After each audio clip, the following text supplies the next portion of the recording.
Okay, hi again. I am going to show you how to create a brand new group that has a blog associated with it. So as you can see, I am at the FemTechNet site and I am logged in. Over here I can see my status, and over here I can also see that I'm logged in.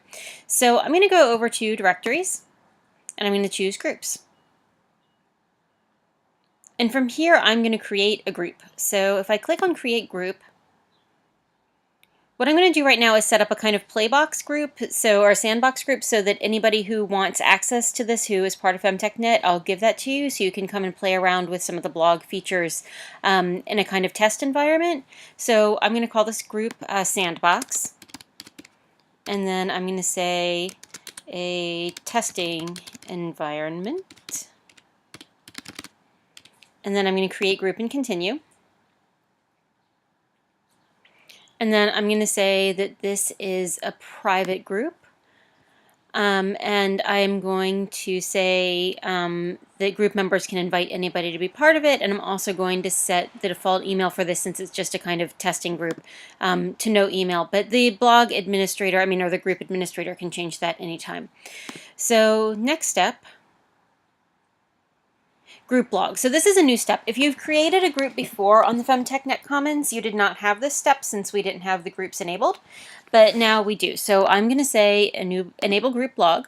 I'm going to say create a new blog, and I'm going to call it Sandbox. Now, if I already had an existing blog on the site and I wanted that to be the group blog, I could associate it here, but I'm not going to because I don't want to use the overall FemTechNet blog.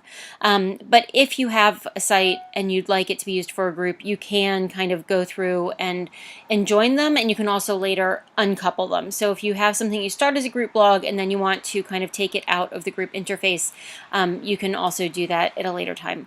And for the member posting, I'm going to enable that.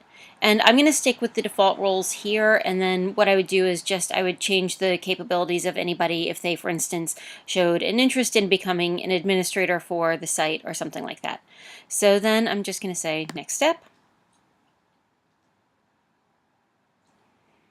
I'm going to create a group form so that we can use that for talking about questions about using the blog, and I'm going to say next step.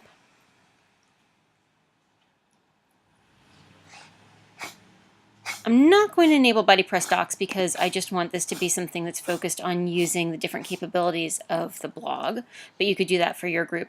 Probably you might want to. I'm going to say next step. I'm not going to set an avatar right now. I'm just going to say finish.